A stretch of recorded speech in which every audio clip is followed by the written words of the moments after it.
Hello dear student, कैसे हैं आप लोग। उम्मीद करता हूँ आप लोग अच्छे होंगे। मैं सेल्फ विनय कुमार बिन and welcome to my channel KM2 by Vinay sir. तो आज के लेक्चर हम पढ़ने वाले हैं क्लास 12th केमिस्ट्री जुलाई 2019 के पार्ट बी पेपर सोल्यूशन के। इससे पहले हमने 2023, 22, 21, 20 के पेपर अपलोड कर दिए हैं पार्ट बी के। तो आप वहाँ पे जाके किस तरह से आपको बोर्ड में आंसर लिखना चाहिए वो देख सकते हैं। तो चलिए, यहाँ पर हमने जो डिस्कस किया है न्यू सिलेबस के अकॉर्डिंग जो क्वेश्चन है उन्हीं क्वेश्चन को हमने यहाँ पर डिस्कस किया है। तो चलिए स्टार्ट करते हैं। इसमें जो पहला क्वेश्चन है, क्वेश्चन ये है कि आपसे पूछा है एक्सप्लेन डीनेचुरेशन ऑफ प्रोटीन। ठीक है, ये बायोमोलिक्यूल का इम्पॉर्टेंट टॉपिक है, डीनेचुरेशन ऑफ प्रोटीन के बारे में कि डीनेचुरेशन ऑफ प्रोटीन होता क्या है। देखिए, इसका जो डेफिनेशन होगा, डीनेचुरेशन ऑफ प्रोटीन का मतलब क्या होता है। The process of destroying the biological activity of protein by subjected to physical change like change in temperature or chemical change in a pH of hydrogen bond or disturb, ठीक है, और denaturation of protein. तो simple सी बात है, denaturation of protein का मतलब क्या है, प्रोटीन की बायोलॉजिकल एक्टिविटी को डिस्ट्रॉय करते हैं by physical change such as temperature और केमिकल चेंज, पीएच चेंज आप कर सकते हो, जिससे हाइड्रोजन बॉन्ड डिस्टर्ब हो जाएगा और इसी प्रोसेस को बोलते हैं डीनेचुरेशन ऑफ प्रोटीन। ओके, तो चलिए आगे बढ़ते हैं। इसमें इससे रिलेटेड कुछ और पॉइंट है जो आपको ध्यान रखना है, हो सकता है इस साल बोर्ड में आ जाए। तो और नेक्स्ट जो पॉइंट है इसी का 2 मार्क्स में इतना ही चलेगा, बट आप थोड़े सा और भी पॉइंट आप डिटेल में करिए, हो सकता है 3 मार्क्स में है, इसलिए यहाँ पर और भी कुछ पॉइंट है। During denaturation of protein secondary and tertiary जो स्ट्रक्चर होता है प्रोटीन का डिस्ट्रॉय होता है, बट जो प्राइमरी स्ट्रक्चर होता है रिमेन सेम होता है। ओके, और यहाँ पर 2 एग्जांपल्स हैं, coagulation of egg white on boiling and curding of milk due to formation of lactic acid.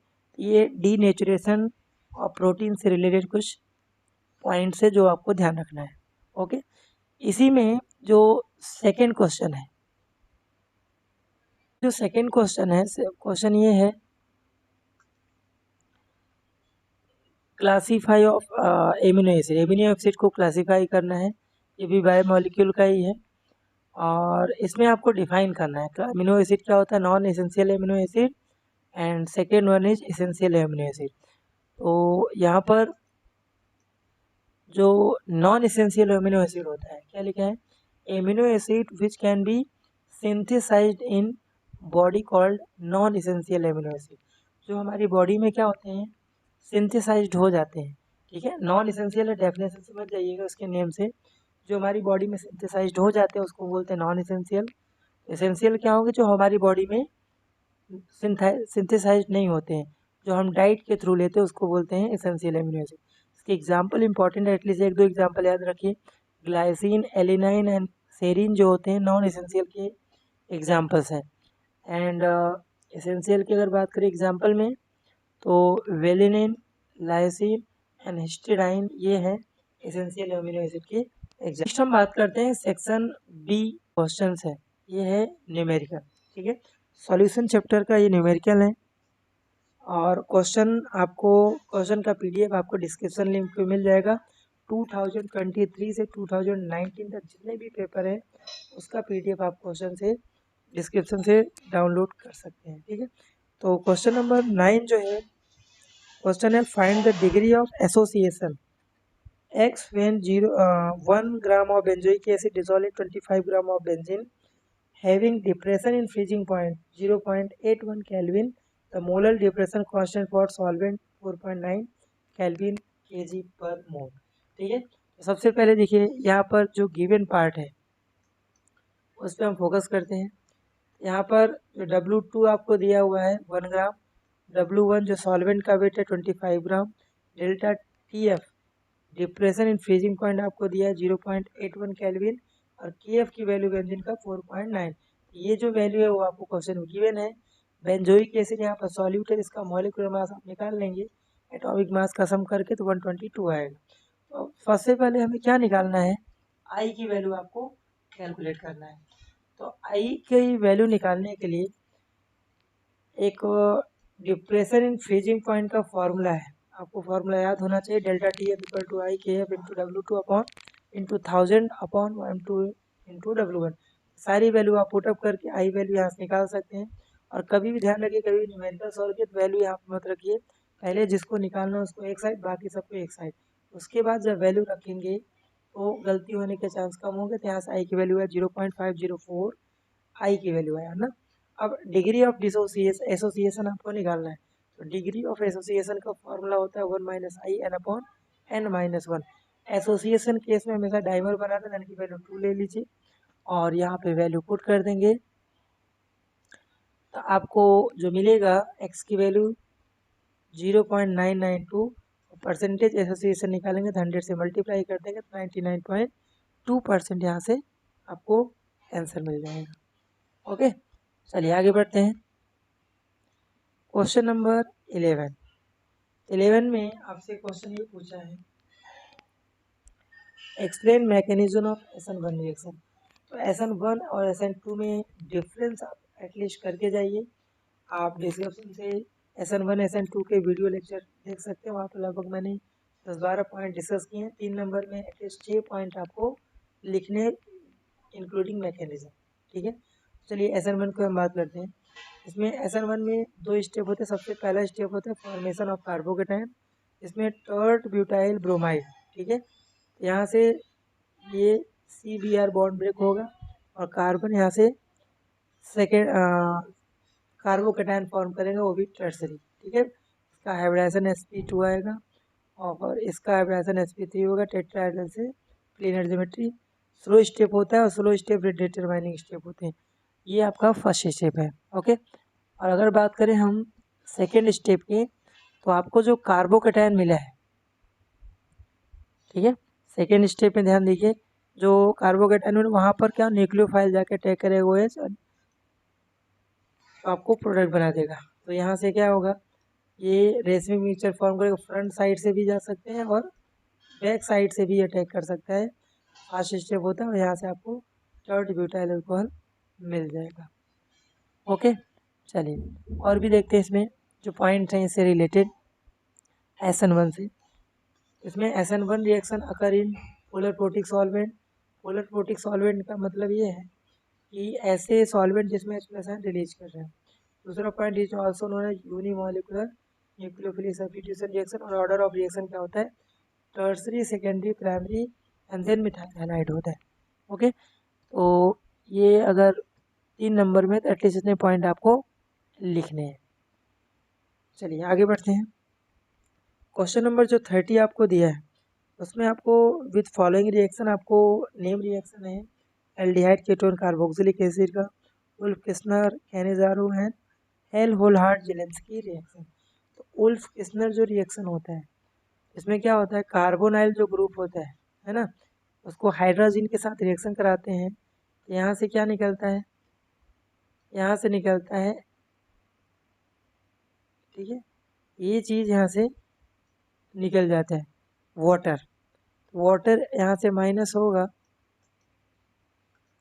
यहाँ देखिए यहाँ से माइनस क्या हो जाएगा H2O। और उसके बाद इस नाइट्रोजन को जो बचा है इसे कार्बन डबल बॉन्ड में जोड़ देना है, आपका हाइड्रा जोन बनेगा।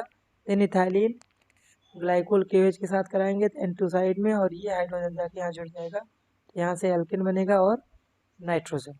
ठीक है, नेक्स्ट है कैनिजारो रिएक्शन। कैनिजारो रिएक्शन का कंडीशन यही है कि ऐसा एल्डिहाइड जिसमें अल्फा हाइड्रोजन नहीं होने चाहिए। तो फॉर्मल्डिहाइड ले लीजिए, कंसनट्रेटेड KOH के साथ कराएंगे NaOH के साथ, तो एक मॉलिक्यूल यहाँ से अल्कोहल और दूसरा मॉलिक्यूल कार्बोक्सिलिक एसिड का सॉल्ट बनेगा। तो एल्डिहाइड का एक का यहाँ पर अल्कोहल में जो कन्वर्ट हो रहा है उसका हो रहा है रिडक्शन, और ये जो कार्बोक्सिलिक एसिड बन रहा है यहाँ पर हो रहा है ऑक्सीडेशन। ओके, चलिए आगे बढ़ते हैं। नेक्स्ट है HVZ reaction, Hell Volhard Zelinsky reaction. इसमें क्या होता है, अल्फा कार्बन पे हेलोजन को इंट्रोड्यूस कराते हैं कार्बोक्सिलिक एसिड। कार्बोक्सिलिक एसिड है, ये अपना अल्फा कार्बन है, हेलोजन के साथ कराएंगे तो हेलोजन जो आके एक हाइड्रोजन को रिप्लेस करके हेलोजन यहाँ पर आ जाएगा। इस कंपाउंड को बोलते हैं अल्फा हेलोजेनोइक एसिड। ठीक है, क्वेश्चन नंबर 14, क्वेश्चन नंबर 14 में दिया है explain the reaction of aryl amine with acylation in presence of pyridine and catalyst.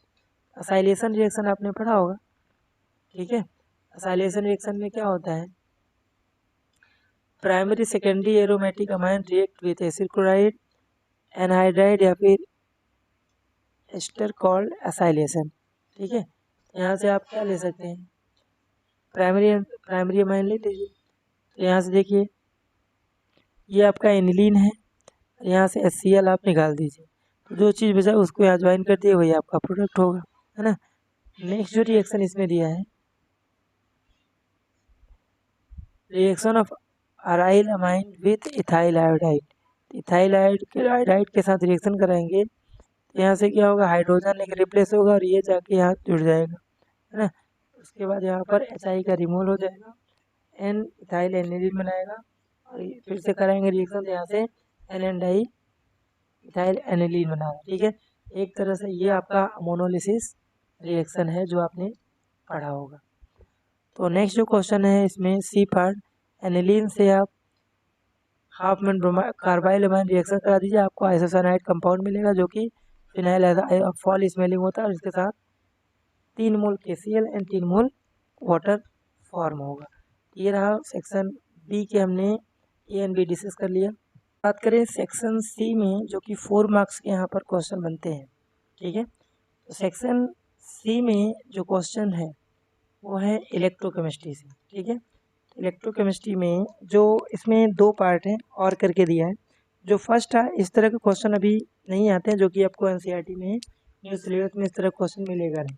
और जो और में जो सेकेंड दिया है उसमें एनोड और कैथोड दोनों का आपको प्रोडक्ट पूछा है।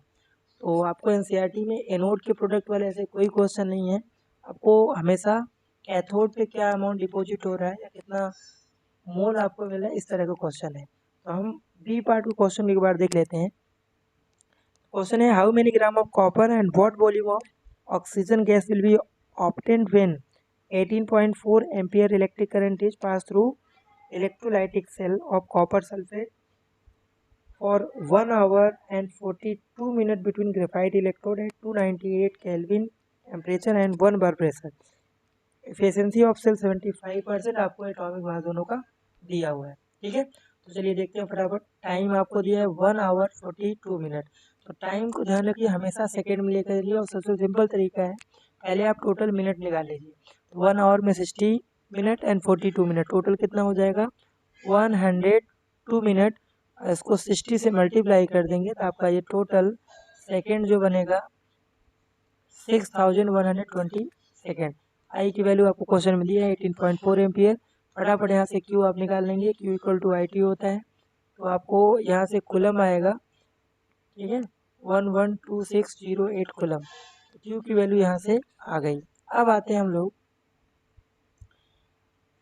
कॉपर का जो वेट है वो निकालने में। तो एट कैथोड का जो रिएक्शन होगा, तो कॉपर पे +2 चार्ज, 2 इलेक्ट्रॉन लिया, कॉपर सॉलिड में गया, हमें निकालना है कॉपर कितना डिपॉजिट हुआ। तो 2 इलेक्ट्रॉन का मतलब क्या होता है, 2 इलेक्ट्रॉन का मतलब होता है 2 mole of electron, charge on 2 mole of electron, जो बराबर होता है 2 फेराड। और 2 फेराड का मतलब है 2 × 96500 किलो। चाहो तो एग्जैक्ट वैल्यू 96487 भी ले सकते हैं, आपको दोनों में मार्क्स मिल जाएगा। तो इतने रिक्वायर्ड टू प्रोड्यूस कितना 63.5 ग्राम। ये कहाँ से आया, कॉपर का एटॉमिक मास। तो 1 कूलम पे कितना होगा, इसलिए क्वेश्चन में 1126.008 कूलम से यहाँ सिंप्लीफाई करेंगे वैल्यू रख के, तो जो कॉपर कैथोड पे मिलेगा, अगर सेल 100% काम कर रहा है तो कितना 37.04 ग्राम। बट यहाँ पर एफिशिएंसी ऑफ सेल कितना दिया 75%। तो एक्चुअल जो डिपॉजिट हो कितना होगा 37.04 का 75% निकाल लीजिए, तो एक्चुअल जो वेट आपको डिपॉजिट हुआ इलेक्ट्रोड पे 27.78 ग्राम होगा। ओके, और नेक्स्ट हम बात करते हैं ऑक्सीजन के एनोड पे। तो ऑक्सीजन का जो एनोड का एक्वस मीडियम में रिएक्शन होगा, पहले तो वो इम्पोर्टेंट है, 4OH- O2 और 2H2 और यहाँ से 4 इलेक्ट्रॉन। तो 4×96500 कूलम रिक्वायर्ड टू प्रोड्यूस 1 मोल। हम पहले मोल निकालेंगे क्योंकि यहाँ पर वॉल्यूम निकालना होता है। 1 मोल ऑफ O2, यहाँ पर 1 मोल दिया है इसलिए 1 कूलम में, इसलिए इतने में तो आपको जो मोल मिल रहा है ऑक्सीजन का 0.2917 मोल ऑक्सीजन यहाँ पर मिलेगा। अब आइडियल गैस इक्वेशन आपने पढ़ा है PV इक्वल टू NRT, है ना। PV इक्वल टू NRT आपने पढ़ा हुआ है। यहाँ से आइडियल गैस इक्वेशन है तो यहाँ वॉल्यूम निकाल लीजिए। तो वॉल्यूम निकालने का फॉर्मूला क्या है, P equal to NRT/P। N की वैल्यू आप इतना मोल रखिए, R की वैल्यू 0.08314, टेम्परेचर 298 दिया है, 1 बार प्रेशर दिया। सिंप्लीफाई करेंगे तो आपको आएगा volume 7.22 litre. Efficiency of cell कितना दिया, 75%। तो इसका हम 75% निकालेंगे तो फाइनल जो आएगा कितना, 5.42 लीटर आपको एनोड डिपॉजिट होगा। आई होप आपको ये क्लियर हो गया होगा। चलिए आगे बढ़ते हैं क्वेश्चन नंबर 16 में। क्वेश्चन नंबर 16 जो है, write the equation of chemical conversion of following compound aldehyde to butane two ol and aniline to phenol. दो कन्वर्जन बहुत सिंपल से हैं, आप ध्यान से देखिए। तो एसिटल्डिहाइड जो होता है वो क्या होता है, CH3CHO, इथेनॉल को ही बोलते हैं। सबसे पहले आप क्या कराना है, ब्रोमो इथेन से रिएक्शन करा दीजिए, यहाँ से आपका ये कंपाउंड फॉर्म होगा, ठीक है। उसके बाद एसिडिक मीडियम में हाइड्रेशन करा दीजिए, आपको butane two all product form हो जाएगा, ठीक है। और बी पार्ट जो है, एनिलीन से पहले फिनॉल बनाना है तो डाइजेनियम सॉल्ट बना लीजिए, फिर वार्म वाटर के साथ रिएक्शन कर दीजिए, आपको फिनॉल और नाइट्रोजन गैस यहाँ से ऑब्टेन हो जाएगा। चलिए आगे बढ़ते हैं। ये क्वेश्चन बार बार पूछा हुआ है, फर्स्ट ऑर्डर का यहाँ पर डेरिवेशन है, the first order half life of first order reaction. ये हमने इससे पहले भी क्वेश्चन बनाए हैं, फटाफट आप देख लीजिए। फर्स्ट ऑर्डर पहले आएगा, सबसे पहले इसका डेफिनेशन पार्ट लिखना है, ठीक है। इसका जो डेफिनेशन का पार्ट है पहले वो लिखना है। द रेट ऑफ रिएक्शन क्या है, the rate of reaction to first power of concentration of reactant. Reactant product यहाँ पर है, रेट लिखेंगे dr/dt आ जाएगा, है ना। उसके बाद यहाँ से R को एक साइड ले लीजिए, ठीक है, R को एक साइड ले लीजिए और दोनों साइड आप इंटीग्रेट कर दीजिए, ठीक है। दोनों साइड आप इंटीग्रेट करेंगे तो यहाँ पर इंटीग्रेशन dr/r और माइनस KDT, यहाँ पर तो t बचेगा, इंटीग्रेशन कांस्टेंट i आ जाएगा। और एक प्रॉपर्टी होती है, अगर इंटीग्रेशन आप dx/x कर रहे हैं तो यहाँ से ln x आता है, वही यहाँ पे प्रॉपर्टी हमने लगा दिया। इनिशियल टाइम पे t0 है तो r की प्लेस r0 वैल्यू रखेंगे तो i की वैल्यू आएगा ln r0, और यही वैल्यू आप क्या करिए, पुट कर दीजिए इस इक्वेशन में। आपका फाइनली जो बनेगा कुछ इस तरह का इक्वेशन बनेगा। इससे ग्राफ बना सकते हैं, y ये होगा, x होगा, ये स्लोप होगा और ये आपका इंटरसेप्ट होगा, ओके। ये हमने समझा दिया, इसे थोड़ा फास्ट में कर रहा हूँ, आप थोड़ा ध्यान दीजिए। और यहाँ से KT निकालेंगे, इस तरह से इक्वेशन बनेगा। और फाइनल जो न्यूमेरिकल के लिए फॉर्मूला याद करना, K equal to 2.303 upon time log R0/R, ठीक है। ग्राफ यहाँ से प्लॉट कर ही लेंगे, कि हमने पहले समझा दिया, तो आप देख सकते हैं। हाफ लाइफ जो फॉर्मूला होता है, time in which concentration of reactant reduce to half of initial concentration. T के प्लेस पे टी हाफ रख दीजिए, R के प्लेस R0/2 रख दीजिए। जो हमारा ये फॉर्मूला है वहीं पर R के प्लेस पे R0 रखिए, ये कैंसिल आउट, log 2 बचेगा। इसको सिंप्लीफाई करेंगे तो आपका यहाँ पर आ जाएगा 0.693 डिवाइड बाई K। इसमें फॉर्मूले बहुत सारे हैं, इस चैप्टर में क्वेश्चन भी यहाँ से आते हैं, ओके। नेक्स्ट जो 18 नंबर क्वेश्चन है, ठीक है, 18 को जो क्वेश्चन है उसमें बोला what do mean by ligand and describe it's classification. Coordination chapter का ये क्वेश्चन है, ठीक है। इसमें सबसे पहले लिगेंड्स का डेफिनेशन की अगर हम बात की जाए, तो लिगेंड्स जो होता है डेफिनेशन इसका, ठीक है, the species in which donate pair of electron, species which donate pair of electron to central atom in a complex compound called ligands, ठीक है। तो लिगेंड का सिंपल सा डेफिनेशन है, तो क्लासिफिकेशन की अगर हम बात करें तो ये यूनिडेंटेड लिगेंड होते हैं, डाइडेंटेड लिगेंड होते हैं, पॉलीडेंटेड लिगेंड होते हैं, बिडेंटेड लिगेंड होते हैं and hexadentate ligand. Chelating ligands होते हैं। लिगेंड्स यूनिट का मतलब क्या होता है? वन। तो ligands which donate one pair of electron to central atom. इसमें बहुत सारे एग्जांपल्स हैं, H2O, NH3CO, ये सब न्यूट्रल है, क्लोराइड, ऑक्सीडो, ये सब एग्जांपल हैं यूनिडेंटेड के। डाइडेंटेड की बात करें, जो two pair of electron donate कर रहा है सेंट्रल एटम को। इसमें दो एग्जांपल है, इंपॉर्टेंट रखिए आप, इन और OX, ऑक्सीलेटो एंड इथेन 1,2 डाइअमाइन। इसका स्ट्रक्चर आप देख ही रहे हैं ऑक्सीलेट का। इसके अलावा सल्फेट, कार्बोनेट, ये भी आपके डाइडेंटेड लिगेंड के एग्जांपल है। एम्बीडेंट लिगेंड की बात करें तो इसमें तीन एग्जांपल हम एनसीईआरटी में पढ़ोगे। लिगेंड्स विच डोनेट टू पे लिगेंड जिनके पास दो डोनर साइट होते हैं उसको बोलते हैं एम्बीडेंट। इसमें साइनाइड, आइसोसाइनाइड, थायोसाइनेटो एस, क्योंकि एस लिंकेज है, थायोसाइनेटो एन, इसमें एन लिंक है जो पेयर ऑफ इलेक्ट्रॉन डोनेट कर रहा है। नाइट्रेटो एन, नाइट्रेटो ओ, ये भी आपका एम्बीडेंट लिगेंड है। नेक्स्ट, चिलेटिंग लिगेंड्स क्या होते हैं? ठीक है, chelating ligands which have more than two donor site and form a coordinate bond with central atom, can form ring leg structure. ठीक है, क्लोज चेन बनाता हो, इसको बोलते हैं चिलेटिंग लिगेंड। इस प्रोसेस को बोलते हैं क्या? चिलेशन। ओके, तो हमने एग्जांपल दिया, सेंट्रल एटम कॉपर है, यहाँ देखिए इथेन 1,2 डाइमाइन और यहाँ पर भी इथेन 1,2 डाइमाइन, क्लोज रिंग बना रहा है, तो ये आपका चिलेशन फॉर्म कर रहा है। उसके बाद जो नेक्स्ट है हेक्साडेंटेड लिगेंड्स। हेक्साडेंटेड लिगेंड्स बहुत अच्छे से पढ़िएगा, जो 6 पेयर ऑफ इलेक्ट्रॉन डोनेट कर रहा है सेंट्रल एटम को। EDTA का एक एग्जांपल है। इसमें 4 जो डोनर साइट है वो ऑक्सीजन से है और एक दो डोनर साइट जो है वो आपके नाइट्रोजन एटम से। तो आई होप आपको किस तरह से बोर्ड में आंसर लिखने समझ में आ गया होगा। और अगर आप चैनल पर नए, चैनल को लाइक शेयर सब्सक्राइब ज़रूर करें, साथ में बेल आइकन को भी प्रेस करें, क्योंकि आपको इस तरह के वीडियो प्रीवियस ईयर के, नीट, JEE के भी आगे आपको मिलेंगे। मिलते हैं नेक्स्ट लेक्चर में। Thank you.